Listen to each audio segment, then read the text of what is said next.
우리는 창세기 11장과 12장을 함께 보면서 하나님께서 우리를 세상 나라로부터 하나님의 은혜와 돌봄과 사랑이 있는 하나님 나라로 부르셨다는 사실을 우리가 함께 듣고 배웠습니다. 그래서 아브라함이 메소포타미아 지방인 갈대아 우르에 살고 있을 때 어느 날 영광의 하나님께서 아브라함에게 나타나셔서 이렇게 말씀하셨어요. 너는 여기 본토 친척 아베 집을 떠나 내가 너에게 보여줄 땅으로 가라. 하나님이 이렇게 말씀하시자 아브라함이 어떻게 했죠? 우리가 잘 보아서 알고 있듯이 아브라함은요, 어떻게 갈 바를 알지 못했지만 하나님이 주시는 상인, 그 하나님 나라를 바라보고 하나님의 도성을 바라보고 한 걸음 한 걸음 여호와의 말씀을 따라 가나안 땅까지 오게 되었어요. 우리가 이것을 지난번에 함께 보았는데요. 하나님께서 이러한 아브라함의 모습을 통해서요, 하나님이 진정 원하시는 성도의 삶이 무엇인지를 우리에게 일깨워 주는 것이죠. 네, 그게 뭐죠? 네, 하나님의 은혜와 돌봄을 믿고 살아가라는 거예요. 네, 세상 나라는요, 이 하나님의 은혜와 돌봄을 믿지 못하기 때문에 하나님 없이 자신이 주인이 돼서 살아가요. 하나님께서 무지개 언약을 주셨잖아요. 다시는 물로 내가 심판하지 않겠다. 그런데 세상 사람들은요, 하나님을 믿지 못하는 사람들, 그 말씀을 믿지 못하기 때문에 그 전처럼 또 그런 재난이 닥치면 안 되니까 어떡하죠? 네, 높은 탑과 성을 쌓아요. 바벨탑을 쌓고 우리가 하늘에까지 닿자. 그러면 다시금 홍수가 나도 우리가 살아남을 수 있겠지. 어떻게 하나님 말을 믿어? 하면서 각자 도생이야 하면서 하나님 말을 믿지 못하고 자신만을 위한 탑과 성을 쌓으면서 살아가요. 그래서 힘이 최고다, 권력이 최고다, 돈이 최고다 하면서 창세기 10장과 11장에 나오는 그 노아의 자손 중에 함의 자손들이 있었잖아요. 그 함의 자손이었던 니므롯처럼, 니므롯처럼 다른 사람들이 어찌 되든 나만 잘 살면 돼 하면서 니므롯의 별명이 뭐였죠? 네, 사냥꾼이었잖아요. 근데 어떤 사냥꾼? 인간 사냥꾼이었잖아요. 인간 살해자. 다른 사람들의 피를 흘려서라도 나만 잘 되면 돼. 자신의 힘과 부와 지위를 공고히 하고 높이는 삶을 살아가요. 그래서 그 함의 자손이었던 니므롯의 주도로 그 바벨탑이 세워지잖아요. 그러한 니므롯이 세운 고대 바벨로니아 제국의 그 갈대아 우르에 살아가던 아브라함에게 어느 날 영광의 하나님께서 나타나셔서 아브라함을 택하여 부르시고 그를 그 세상 나라로부터 불러내어 하나님의 나라를 세우시는 그 일을 주님께서 친히 시작하시는 거예요.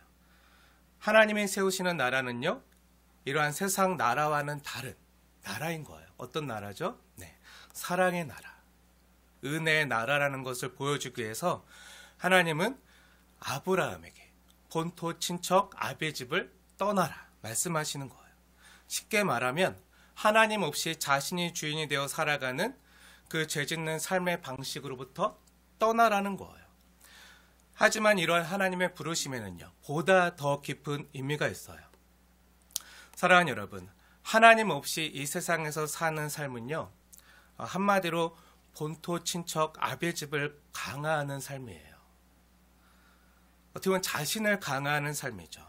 나와 내 자녀손들이 잘 되기 위해서, 또 남들에게 갑질당하지 않고 이용당하지 않기 위해서, 그렇게 남들에게 갑질당하지 않고 내가 잘 살려면 힘과 돈과 지위가 있어야 돼 하면서 내 자신을 위해서 쌓아두는 삶인 거예요. 그 탑과 성을 쌓아요. 자신의 이름을 위해서. 그래서 하나님이 아브라함에게 어떻게 하시죠? 너는 그 죄짓는 곳, 그 갈대아 우르, 거기서 떠나서 너는 본토 친척 아비의 집을 떠나라는 거야. 근데 아브라함이 어떻게 하죠? 그 하나님을 만나고 영광의 하나님과 인격적인 만남을 가진 후에 어떻게 하죠? 갈 바를 알지 못하지만 하나님의 돌보심을 믿고 하나님의 약속을 믿고 여호와의 말씀을 따라가는 거예요. 그리고 하나님이 부르시는 그 하나님 나라로 한 걸음 한 걸음 내딛는 거예요. 다시 말해서 하나님과 함께 천국을 누리는 복을 얻게 되는 거예요. 세상 사람들은요, 인생이란 뭔가 내 이름을 내고 내 업적을 이루고 세상에서 성공을 해야지 잘 사는 거라고 생각해요. 그래서 마치 뭔가 세상에 내가 태어났으면 뭔가 내가 풀어야 될 뭔가 인생의 숙제를 풀어야 되는 것처럼 아둥바둥 살아가요. 그래서 창세기 11장에 나오는 사람들처럼요, 뭔가 자신만의 성과 탑을 쌓으면서 살아가요. 제가 지난주에 교회 다니는 사람도 자신만의 성과 탑을 쌓는 삶을 살 수 있다고 했잖아요. 네, 자신의 소원 성취를 위해서, 또 자신의 이름을 내기 위해서 신앙생활도요, 자신의 탑과 성을 쌓는 것처럼 어떤 숙제처럼 신앙생활을 하는 사람도 많이 있어요. 자신의 부와 명성을 더 많이 쌓기 위해서, 복 받기 위해서 신앙생활도 내가 뭔가 하나님한테 이쁜 짓 해서, 복 받을 짓 해서 복을 타내기 원해요. 그래서 뭔가 전도도 하고 뭔가 봉사도 하고 헌신과 헌금도 하지만요, 모든 것이 자신의 이름과 자신의 부와 명성을 쌓기 위해 하는 것이죠. 종교라는 이름으로요, 평생 자신의 탑과 성을 쌓아가는, 그 바벨탑을 쌓는 그런 고된 삶을 살아가는 거예요. 사랑하는 여러분, 하지만 하나님은요, 우리를 진리 안에서 자유로 부르셨어요. 주의 영이 인도하시는 곳에는요, 참된 자유함이 있습니다. 평생 탑과 성을 쌓아가는 숙제 같은 고된 삶이 아니라 진리 안에서 천국을 누리는 삶으로 하나님은 우리를 초대하신 거예요. 갈 바를 알지 못하지만, 그것이 어떻게 이루어지는지 알 수 없지만 하나님 안에서 온전히 이루어짐을 믿고 하나님의 은혜와 돌봄을 따라가면요, 신비롭게도 그 어디나 하늘나라, 그 어디나 천국이 되는 놀라운 자리로 우리를 부르시는 거예요. 그럼요, 우리가 찬양하는 것처럼 초막이나 빈들이나 그 어디나 하늘나라가 돼요. 천국이 되는 거죠. 그리고 주님과 함께한 그곳에서 주님의 이름을 부르면서 주님이 주신 천국을 누리는 거예요. 그래서 하나님은요, 우리 자신을 강화하는 그 본토 친척 아비 집에서 자신의 성과 탑을 쌓는 그곳에서 하나님은요, 우리를 불러내시는 거예요. 사랑하는 여러분, 축복합니다. 믿음 생활은요, 은혜 생활입니다. 신앙 생활을 뭔가를 이루기 위해서, 또 하나님에게 복을 타내기 위해서 하지 마시고요, 만복의 근원 되시는 하나님께서 우리를 사랑하시기 때문에 그 하나님의 복 주심을 우리가 주 안에서 풍성히 누리고 주 안에서 천국을 누리는 그런 믿음의 생활을 하시길 축복합니다. 우리가 지난번에 창세기 12장에서 보았던 것처럼요, 하나님은 아브라함을 복으로 부르시고 그에게 하나님 나라를 약속해 주셨어요. 그래서 우리 이것을 히브리서 11장에서 아브라함이 믿고 따라한 것이 뭐라 그랬죠? 하나님이 세우실 도성, 하나님이 세우실 하나님 나라를 자신에게 상 주시는 것이 뭐라고 했죠? 하나님 나라, 하나님이 친히 세우시는 성을 바라보고 따라갔다고 했잖아요. 그리고 창세기 12장 5절에 보면, 창세기 12장 5절을 보세요. 마침내 갈 바를 알지 못했던 아브라함이요, 한 걸음 한 걸음 수년간 하나님의 약속을 따라서, 말씀을 따라서 한 걸음 한 걸음 내딛다가 어디까지 가게 되죠?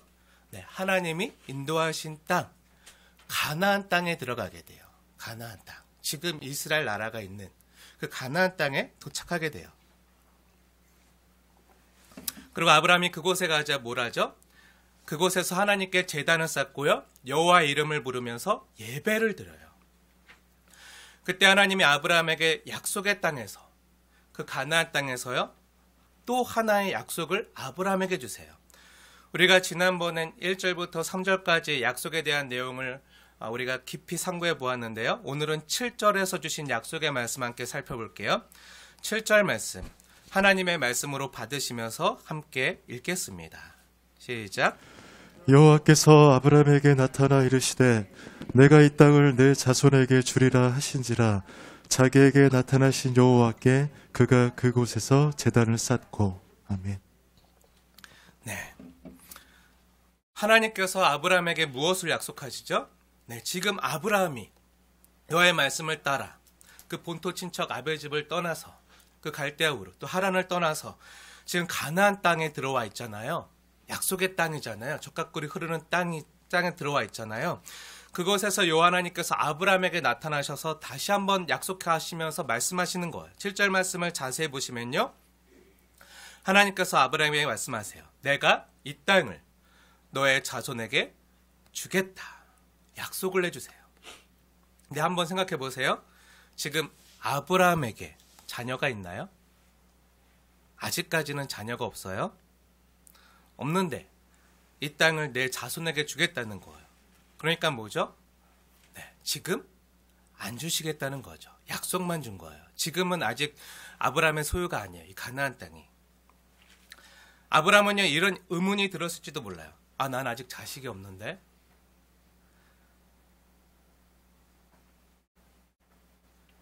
주실 거면 나중에 말고 지금 주면 좋을 것 같은데 지금 주시지. 왜 지금 나에게 안 주시고 나중에 내 자손에게 주시겠다고 말씀하시지? 그러니까 뭐죠? 네, 이 가나안 땅은요, 약속의 땅이 분명히 맞지만요, 아직 아브라함에게 주어진 건 아니에요. 그냥 약속만 바라보고 주님의 인도하심을 따라서 한 걸음 한 걸음 오다 보니까 그 땅에 도착했지만 아직 약속만 주어졌지 약속이 성취된 것 아니었어요. 근데 더군다나 더 기가 막힌 일은요, 그 약속의 땅에 지금 무엇이 들었죠?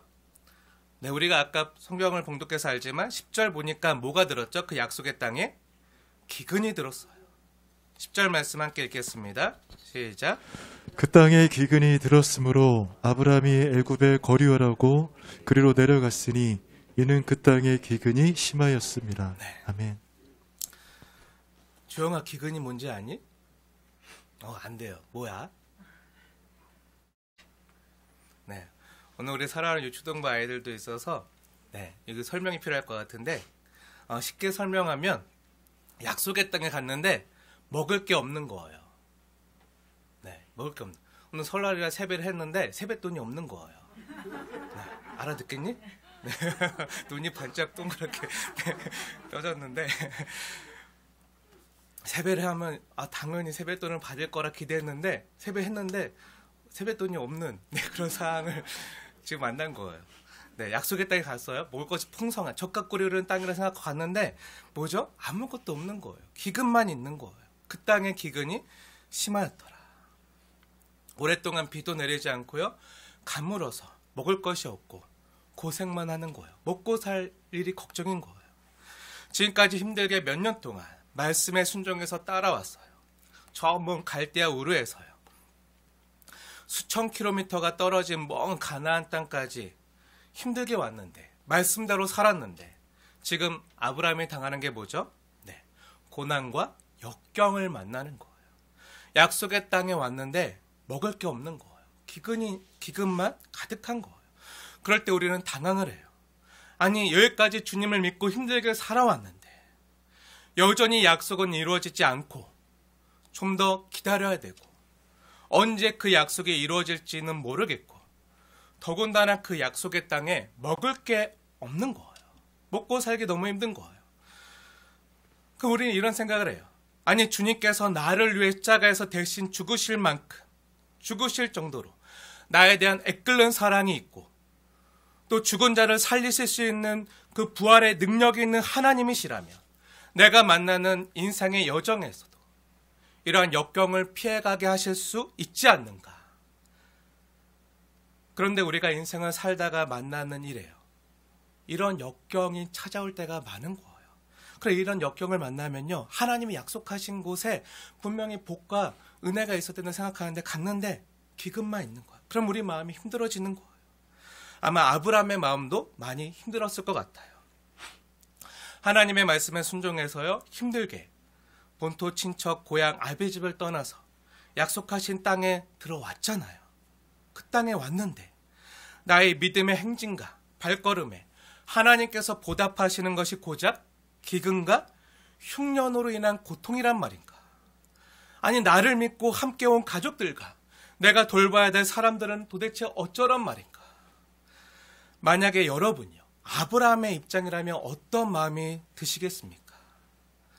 아니, 하나님, 본토 친척 아벨 집을 떠나서 여기까지 수년간 고생해서 왔는데 하나님이 나에게 보답하는 것이 고작 이것이란 말입니까?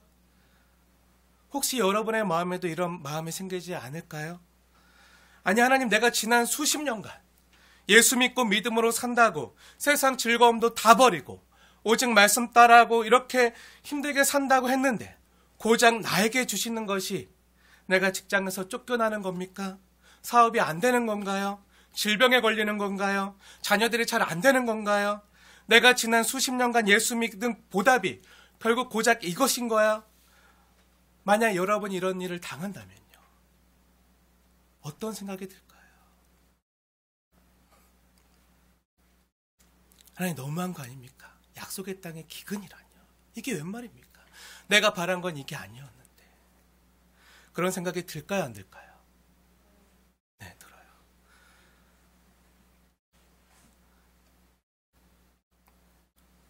만약 그런 생각이 심하게 많이 든다면요. 저와 여러분은요. 하나님의 부르심을요. 잘못 이해하고 있는 것인지도 모릅니다. 하나님께서 우리를 하나님 나라로 부르신 것은요.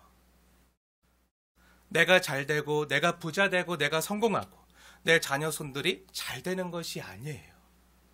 만약 그렇다면요. 하나님은 아브라함을요. 갈대아 우르에서 불러낼 필요가 없었어요. 하나님께서 아브라함을 갈대아 우르에서 불러내실 때 뭐라고 말씀하셨죠? 네, 너는 너의 본토 친척 아비 집을 떠나 내가 너에게 보여줄 땅으로 가라고 말씀하셨죠.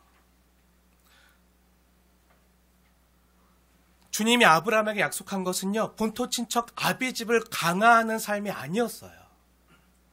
자신의 집이 잘 먹고 잘 살고 부자되고 성공하는 그 삶이 아니었다고요. 그 삶을 떠나라고요. 너 자신만을 위하고 너가 잘 되는 삶에서 떠나. 하나님이 부르시는 하나님 나라. 하나님의 은혜와 사랑이 있는 나라. 근데 세상은요. 자신의 탑과 성을 쌓는 바벨탑을 쌓는 세상은요. 하나님 없이 사는 세상 나라 사람들은요. 자기 본토 친척 아비 집을 자기 집을 강화하는 삶을 살아요. 자기 이름을 내기 위해서. 그건 하나님 없이 사는 세상 사람들이나 세상 나라 사람들이나 추구하는 삶이고요. 하나님이 아브라함과 우리에게 약속하신 것은 하나님 나라였잖아요. 하나님이 돌보시고 먹이시고 입히시는 의의 나라, 하나님 나라였어요. 우리는 이러한 하나님의 부르심을 듣고도 또 알고도 때로 하나님의 약속을 따라 산다고 하면서도요.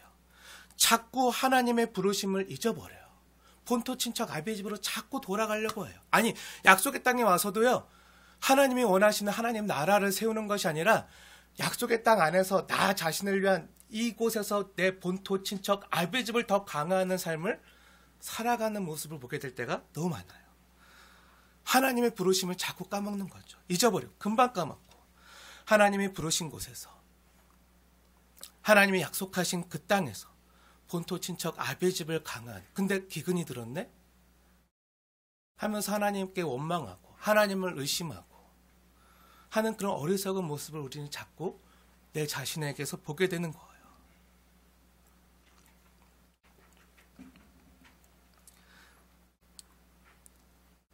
오늘날 주국교회에 있는 안타까운 것 중에 하나가요. 많은 사람들이 예수 믿는 이유도요. 예수 믿고 내가 잘 되기 위해서 예수 믿는 사람들이 참 많이 있어요. 물론 처음에 믿음 얻을 때는 다 이러한 목적으로 믿죠.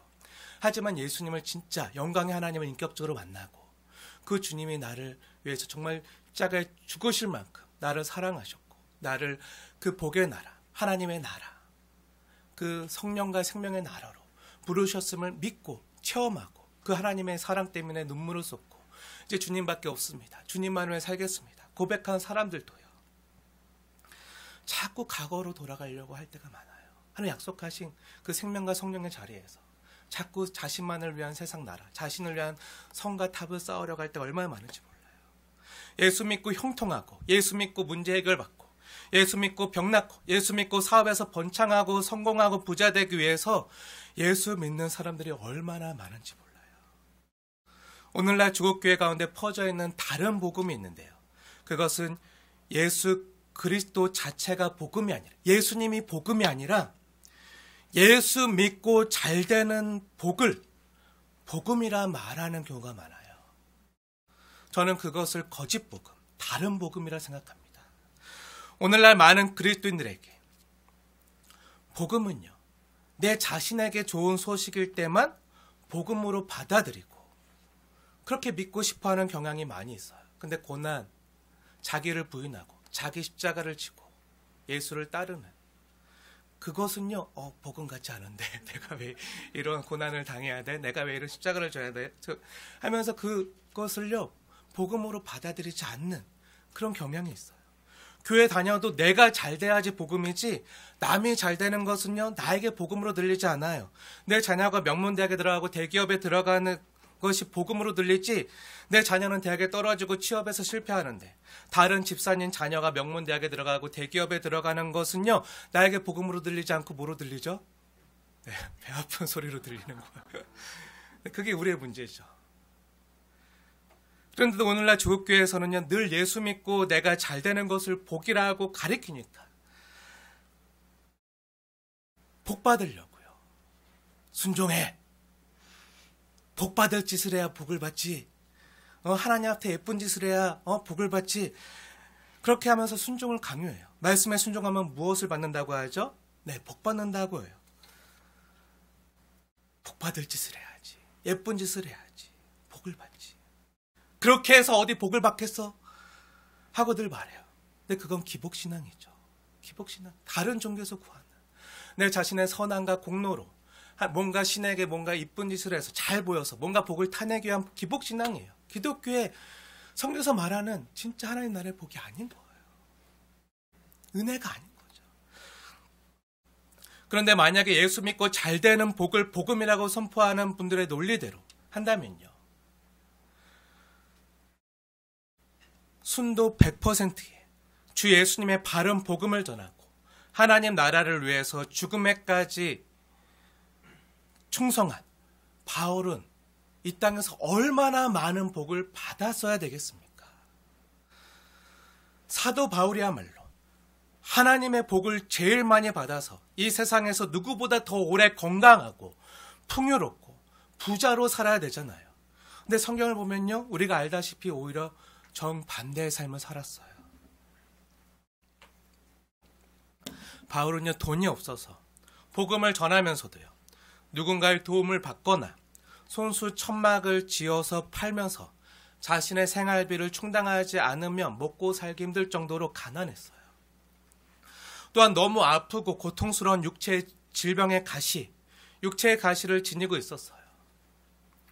결국 죽도록 고생하다가 마침내 처참하게 죽임을 당하고 말아요. 그렇다면 사도 바울은요, 과연 예수님을 잘 못 믿어서 하나님의 복을 받지 못한 걸까요? 네, 그렇지 않다는 것을 우리는 잘 알고 있어요. 너무나도 복된 사람이 바로 사도 바울이었죠. 오늘 아브라함도 보세요. 하나님 말씀에 순종해서 여기까지 왔지만 아브라함이 그 약속의 땅에서 만나는 건 뭐였죠? 네, 하나님의 약속만 아직 받은 거예요. 약속은요, 아직 이루어지지 않았다는 거예요. 약속은 아직 성취되지 않았다는 거예요. 좀 더 기다리라는 거예요. 인내하라는 거예요. 반드시 성취될 거니까, 하나님이 때가 되면 이루어 줄 거니까 그때까지 뭐하라? 하나님의 신실하신가, 하나님의 돌봄을 믿고 기다리라는 거예요. 근데 그 기다리는 동안 만나는 것이 기근이었어요. 고난이었어요. 역경이었어요. 우리는 이 사실을 통해서요, 예수님을 바르게 믿어도 바른 복음대로 살아간다고 할지라도 여호와의 말씀을 따라서 여기까지 왔다고 할지라도 우리 삶이요, 충분히 어려울 수 있다는 것을 우리는 아브라함의 모습을 통해서 보게 되는 거예요. 믿음의 조상 아브라함도 이랬는데요, 우리는 어떠할까요? 그럼 왜 하나님은요, 말씀대로 산다고 한 우리에게 때로 이런 어려움과 역경을 주시는 걸까요? 여러분의 삶에 고난과 기근이 찾아오면요, 여러분은 하나님께 어떻게 기도하시겠습니까? 아, 하나님 도대체 나에게 왜 이러시는 겁니까? 왜 믿음으로 살려고 애쓰는 나에게 이런 어려움을 주시나요? 하나님 계신 게 도대체 맞나요? 하나님이 날 사랑하는 게 맞나요? 나를 사랑하는 건 내가 성경을 통해서 알지만 혹시 능력이 없으신 분은 아닌가요? 하고 물어볼 수 있겠죠.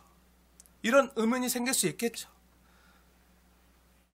하고 하나님께 이렇게 물으면요. 제가 그렇게 많이 물어봤거든요. 때로 네, 주님을 위해서 한다고 하는데 안 되는 거예요.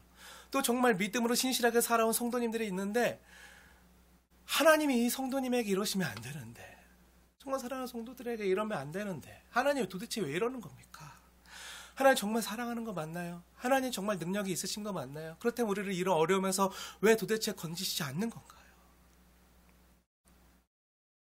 하면서 하나님의 사랑과 하나님의 능력을 의심할 때가 있어요. 하나님의 신실하심을 의심할 때가 있어요. 그렇게 제가 하나님께 물으면요, 주님이 늘 깨닫게 하세요. 바로 그것 때문이란다. 그것 때문에 내가 그런단다. 하고 말씀하시는 거예요. 호수야, 너의 삶에 또 문제가 생기고 어려움이 생기면 너 또 나 의심하고 원망할 거잖아. 너 내 사랑을 의심할 거잖아. 내가 너의 하나님됨을 의심할 거잖아. 너 나의 능력을 의심할 거잖아. 내가 신실하다는 걸 넌 의심할 거잖아. 너 자꾸 나 의심하고 원망하잖아. 너 자꾸 나 의심하고 불평하잖아. 그리고 자꾸 똑같은 문제에 걸려 넘어지잖아. 왜 한두 번도 아니고 힘들 때마다 너 나한테 이렇게 투정하고 나 의심하고 원망하고 그러니? 근데 거기서 더 이상 자꾸 넘어지지 말고 한 단계 더 성숙한 모습. 더 이상 그게 문제가 되지 않는. 내가 너에게 주려고 하는 진짜 하나님의 나라의 복을 누려. 더 이상 성과 탑과 그것을 쌓으려고 거기서 매여가지고 자유하지 못한 삶을 살지 말고 내가 너에게 준 진짜 자유한 삶 있잖아. 진짜 하나님 나라의 복 있잖아. 팔복 있잖아. 그 어떤 상황에서도 감사하고 복으로 받아 누릴 수 있는 그 행복. 자꾸 세상에 추구하는 가짜 복, 너 자신을 위해서 세상 복, 본토 친척 아비집을 강화하는 복을 구하지 말고 내가 너에게 이미 준 복을, 그 천국을 누려.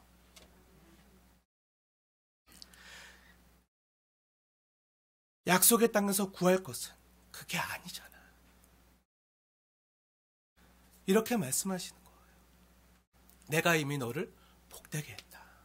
내가 너를 이미 복으로 불렀잖아. 복의 근원 되게 했잖아. 내가 너를 통해서 너를 만나는 모든 세상 민족이 다 복을 받을 거라고 했잖아. 그것을 누리라는 거예요. 하나님의 복으로 충만해 있어야지 그것을 흘려보낼 수 있는 거예요. 근데 난 없어. 난 복받지 못한 것 같아. 난 사랑받지 못한 것 같아 하면서 자꾸 하나님을 의심하면, 그 약속을 의심하면 어떻게 되죠? 네, 불평하고 원망하면 그 복이 아니라 주변에 원망과 불평만 전염시키는 거예요. 아니요. 하나님 우리에게 이미 주셨어요. 주님 안에서. 너가 이 복을 누리기 원한다. 세상이 주는 복과 다른 어떤 소유의 유무에 따라서 좌지우지 되거나 하는 그런 복이 아니라 어떠한 상황에서도, 어떠한 환경에서도 그 누구도 뺏어갈 수 없는 그 진짜 복, 하나님만으로 누릴 수 있는, 주님 안에서만 누릴 수 있는 진짜 행복을, 너가 자유한 그 복을 누리기 원한다. 그리고 너로 말미암아, 너가 누리는 복으로 말미암아, 예수로 말미암아 너 주변에 있는 다른 사람들 역시 복을 누리길 원하신다는 거예요. 하나님이 나에게 주신 복으로 내 옆에 있는 내 가족이, 내 옆에 있는 이웃이 더 복된 삶을 살아가는 삶을 하나님은 나를 통해서, 우리를 통해서 행하시길 원하신다는 거예요. 그런 삶이 뭐죠? 나만을 위한 삶이 아니라, 내 본토 친척 아비집을 강화하는 삶이 아니라 복이 되어서 이웃을 섬기는 삶. 예수님이 나를 섬기셨던 것처럼 이제 내가 주님의 사랑으로 충만해져서 이웃을 섬기는 삶을 살게 하시는 거예요. 내 자신만 잘 되는 삶이 아니라 이웃을 복되게 하는 삶. 그런 삶으로 우리를 부르시는 거예요. 내가 누리는 이 천국을 너만 누리지 말고 너 옆에 있는 사랑하는 가족들에게, 이웃에게 이 천국을 함께 누리라고, 이 하나님 나라로 초대하라고 부르시는 거예요.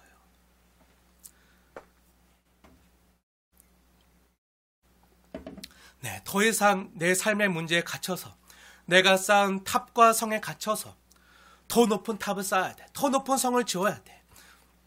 그래야지만 우리가 안전할 수 있어 하면서 성을 쌓고자 다른 사람의 것을 얻고 빼앗고 그러다 쌓다가 무너지고 흩어지는 삶이 아니라 하나님이 부르신 그 약속의 땅에서 또 다른 성과 탑을 그 본토 친척 아베 집을 강화시키고 쌓는 그런 삶이 아니라 하나님이 부르신 곳에서요. 본토 친척 아베 집이 잘 안 돼도요. 기근이 들고 가난하고 병이 들고 관계가 어그러지고 그런 아픔이 있어도요. 오직 주님만으로 만족한 여호와를 갖게 하는 것이 내게 복이라.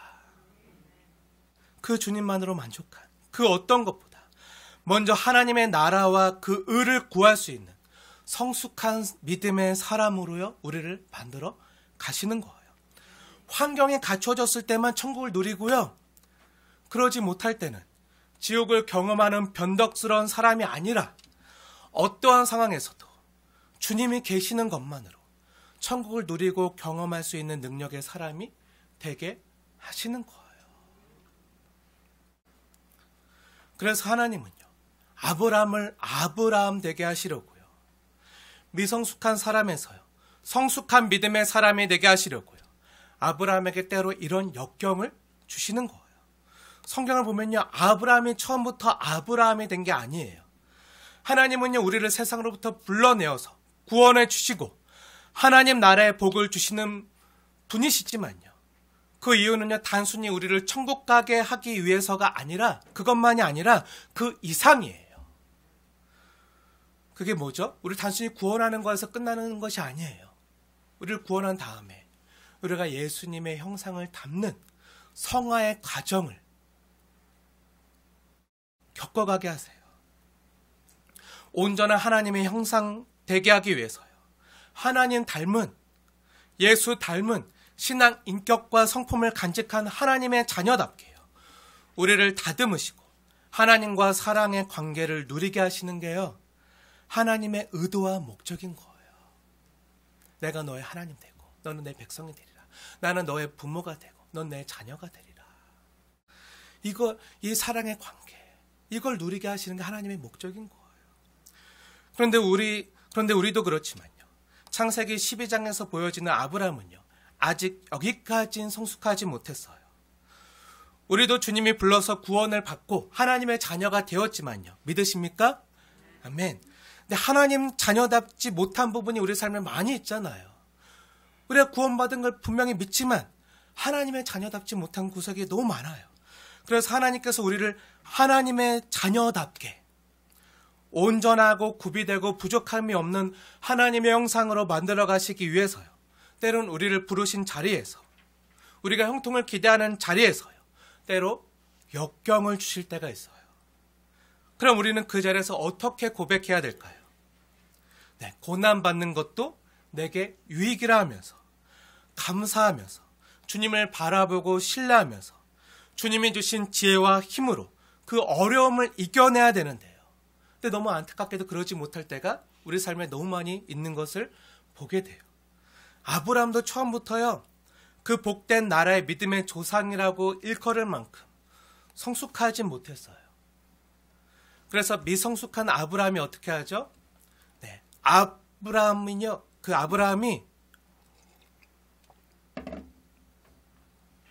그 약속의 땅에 도착했을 때 그곳에서 내가 너 자손에게 이 땅을 주겠다 하며 언젠가 하나님이 나에게 때가 되면 자손을 주실 것을 믿고 또 그때까지 나에게 일용할 양식을 내려주실 것을 믿고 하나님의 돌보심을 믿고 하나님의 보호를 믿고 그 가나안 땅에서 약속의 땅에서 좀 더 머물러 있었으면 너무 좋았을 텐데 아브라함이 어떻게 하죠?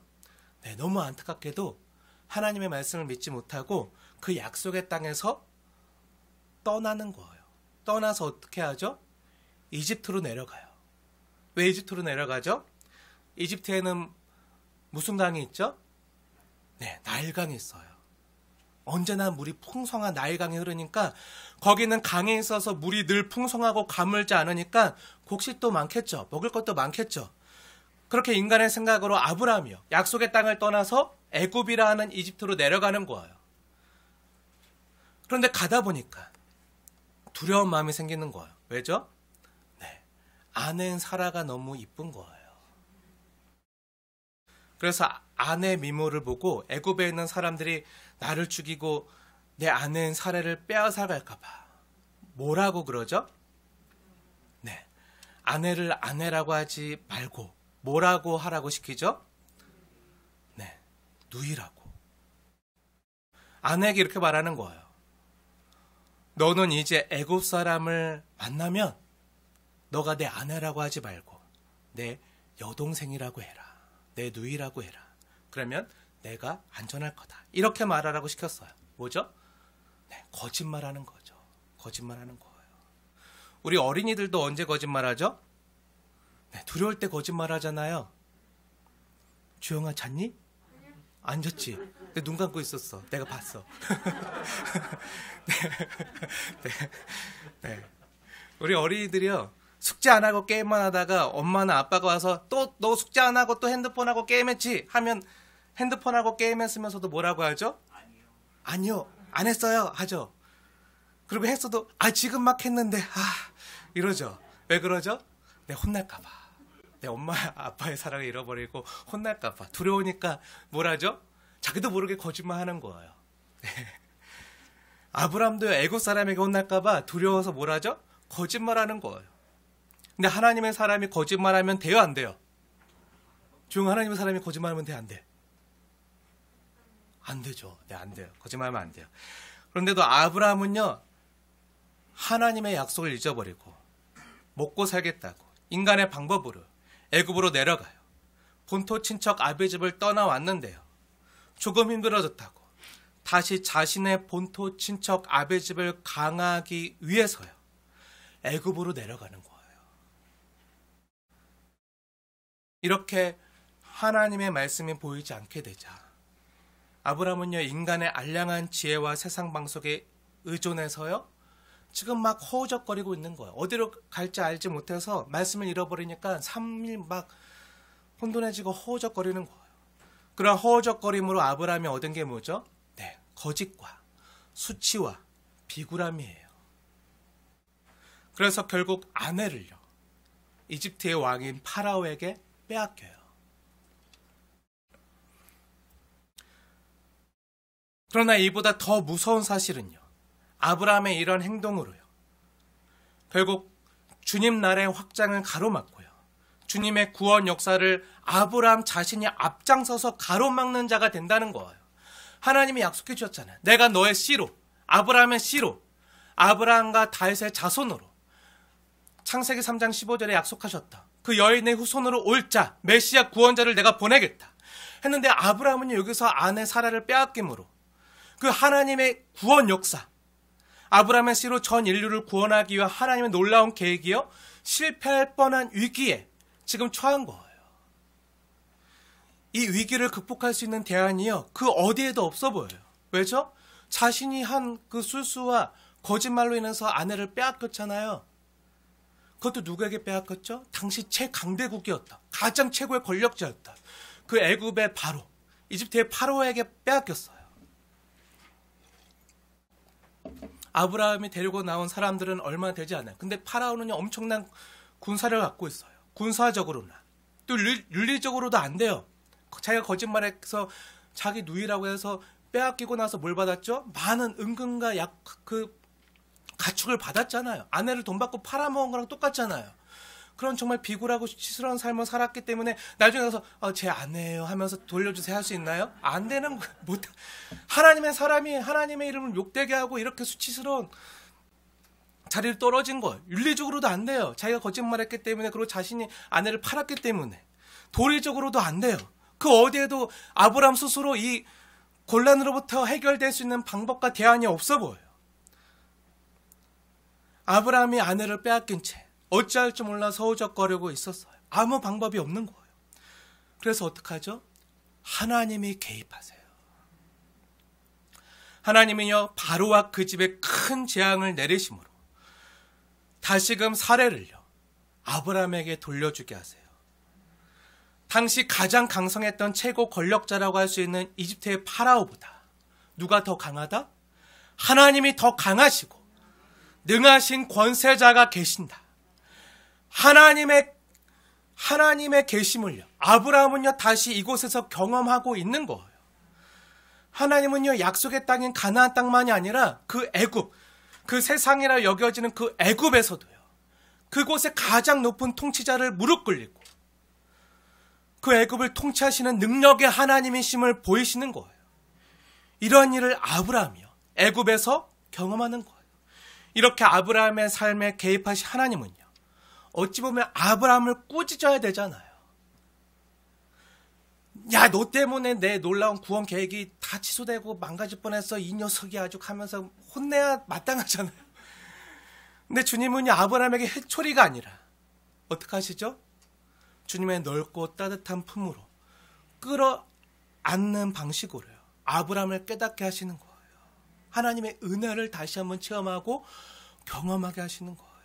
뭐죠? 네, 은혜죠. 우리가 십자가에서 경험한 게 이거잖아요. 내가 잘못했는데 내 대신 예수님이 내 모든 죄의 대가를 끌어안고 대신 죽으신, 또 나에게 놀라운 하나님의 은혜를 부어주신 거, 정말 얘기치 못한 은혜를 아브라함이 받았고 또 우리가 받았잖아요.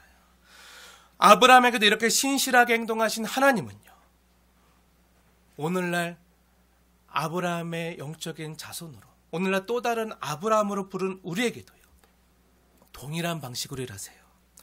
때로 우리가 실수해서 우리가 허우적거리고 있을 때, 우리가 만들어 놓은 죄악과 또 우리가 쌓아놓은 똥임에도 불구하고요, 그분의 신실하심으로 치우시고 고치시고 깨끗하게 하셔서 하나님의 놀라운 계획에 우리의 삶을 다시 올려놓으실 때가 많아요. 예린아, 감자가 똥 싸면 어떡하니? 네, 오늘 예린이가 강아지를 데려갔어요. 강아지 이름이 감자인데 감자가 막 예배당에 만약에 쉬와 똥을 싼다고 생각해봐. 그럼 어떡할 거야? 네, 예린이가 치우겠죠. 네, 강아지의 그 주인이 강아지가 싸놓은 똥임에도 불구하고 강아지를 사랑하기 때문에. 네, 근데 하나님도 마찬가지예요.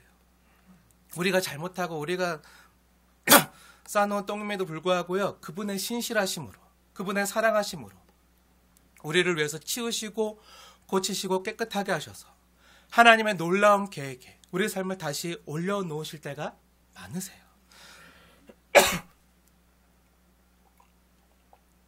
지금까지 그렇게 우리의 삶 가운데 역사에 오셨잖아요. 우리는 수천 수만 번 하나님의 형벌과 진노를 받아도 마땅한 그런 죄 가운데 살았어요. 그럼 범죄한 내가 오히려 하나님의 은혜와 호의를 입어서 여기 이렇게 앉아있을 수 있는 거잖아요. 나의 나된 것이요, 모두 하나님의 은혜인 거죠. 사랑하는 여러분, 눈앞에 닥친 역경과 고난 앞에서도요, 우리가 든든한 이유와 근거가 뭐죠? 우리에게 있는 게 아니에요. 우리를 끝까지 사랑하시는 하나님의 신실하심에 있는 거예요. 신실하다는 것은요, 한결같이 애끓는 사랑으로 우리를 끝까지 사랑하시는 거예요. 우리가 불신실함에도 하나님은 신실하게 사랑하세요.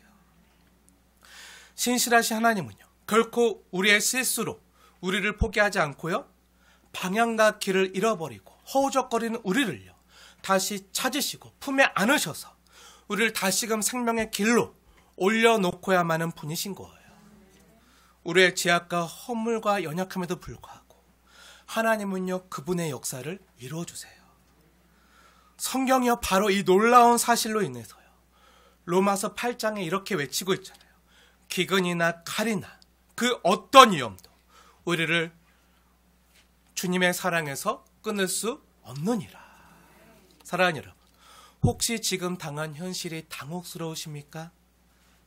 앞으로 어디로 가야 될지 방향을 잃으셨습니까? 혹시 아직도 주님이 주무시는 듯이 느껴지십니까? 갈 바를 알지 못해서 호적거리고 계시는 분 혹시 없으십니까? 2023년 설날인 오늘은요, 우리가 지금까지 한 번도 살아보지 못한 새로운 날이잖아요. 그렇기 때문에 막막하고 두렵게 다가오기도 하지만요, 2023년이 어떤 삶이 될까, 우리가 아직 살아보지 않아서 두렵고 막연하고 갈 바를 알지 못하기도 하지만요, 이 고요하고 거룩한 아침, 이 시간에 주님을 바라보십시오. 그리고 오늘 깨닫게 하신 이 주님의 은혜를 기억하시고요, 다시 한번 신실하신 정말 믿을 만한 주님의 말씀을 따라 가십시오.